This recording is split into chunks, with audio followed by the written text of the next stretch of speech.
Hello friends, welcome to Mada's Kitchen. இன்னைக்கு நம்ம கிச்சன்ல டைமண்ட் சிப்ஸ் தான் பார்க்க போறோம். ரொம்ப சூப்பரா டேஸ்டா எப்படி பண்றதுன்னு பார்க்கலாம். அதுக்கு முன்னாடி நம்ம சேனலை சப்ஸ்கிரைப் பண்ணிக்கோங்க. மறக்காம பக்கத்துல இருக்க பெல் ஐகானை கிளிக் பண்ணிக்கோங்க. வாங்க வீடியோக்குள்ள போலாம்.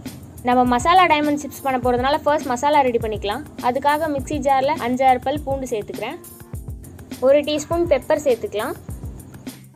1 டீஸ்பூன் ஜீரகம் சேர்த்துக்கிறேன். 6 காஞ்ச மிளகாய் சேர்த்துக்கிறேன். இதுவே நம்ம சில்லி பவுடர் சேர்க்க போறதா இருந்தா மிளகாய் வந்து சேர்க்க வேண்டாம். இது எல்லாத்தையும் இப்போ நல்லா அரைச்சி எடுத்துட்டு வந்துடலாம். இப்போ ஒரு பவுலில் 2 கப் மைதா சேர்த்துக்கலாம்.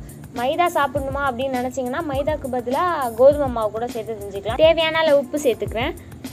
1 டீஸ்பூன் எள்ளு சேர்த்துக்கலாம். 1 டேபிள் ஸ்பூன் நெய் சேர்த்துக்கிறேன். நம்ம நெய்க்கு பதிலாக எண்ணெய் வெண்ணெய் கூட சேர்த்து செஞ்சுக்கலாம். இப்போ நம்ம அரைச்சி வச்சுருந்த மசாலா இதில் சேர்த்துடலாம்.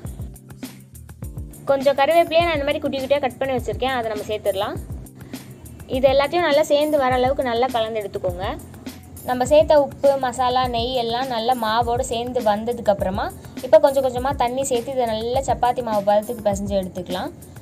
தண்ணி வந்து ஒரு 1/2 கிளாஸ் கரெக்டாக இருக்கும். நம்ம வந்து 1/4 கிலோ மாவு சேர்த்துருந்தோம்ல, இதில் 1/2 கிளாஸ் தண்ணி சேர்த்தா கரெக்டாக இருக்கும். இந்த மாவை நம்ம ரொம்ப நேரம் பிசையணும்னு அவசியம் இல்லை. கொஞ்சம் எல்லாம் சேர்ந்து வந்ததுக்கப்புறமா அது பாருங்கள், இந்த பதத்தில் இருந்தாலே போதும். ரொம்ப சாஃப்டாலாம் இருக்காது, இந்த மாதிரி தான் இருக்கும். இப்போ கொஞ்சமாக எண்ணெய் சேர்த்துட்டு ஒரு 10 நிமிஷம் இதை அப்படியே எடுத்து வச்சிடலாம். 10 நிமிஷத்துக்கு அப்புறமா நம்ம மாவு நல்லா ரெடி ஆகிடுச்சு. இது வந்து ஒரு வாட்டி நல்லா பிசைஞ்சு எடுத்துகிட்டு இதை சின்ன சின்ன பால்ஸாக பிரித்து எடுத்துக்கிறேன்.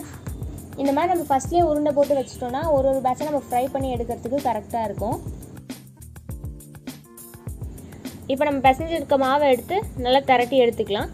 ரொம்ப தடியாகவும் திரட்டிடாதீங்க, கொஞ்சம் மெலிசாவே இருக்கட்டும். அப்போ தான் நம்ம சிப்ஸ் வந்து நல்லா கிறிஸ்பியாக மொறுமொறுன்னு இருக்கும். இந்த அளவுக்கு நம்ம தின்னாக திரட்டிக்கலாம்.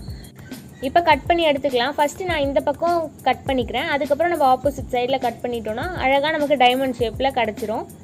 பாருங்கள், நம்ம சிப்ஸில் மசாலா எல்லாம் சூப்பராக ஈவனாக இருக்குது.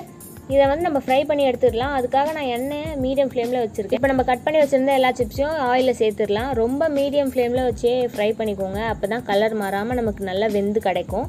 இப்போ எல்லா சிப்ஸும் நல்லா கொதிச்சு வந்துட்டுருக்கு. இது வந்து நம்ம ரொம்ப நேரம் ஃப்ரை பண்ணணும்னு அவசியம் இல்லை. ஒரு 2லேருந்து 3 நிமிஷம் நல்லா மீடியம் ஃப்ளேமில் பொரிச்சு எடுத்தாலே போதும். இந்த பபிள்ஸ்லாம் அடங்கினதுக்கப்புறமா நம்ம சிப்ஸ் எல்லாத்தையும் வெளியே எடுத்துக்கலாம்.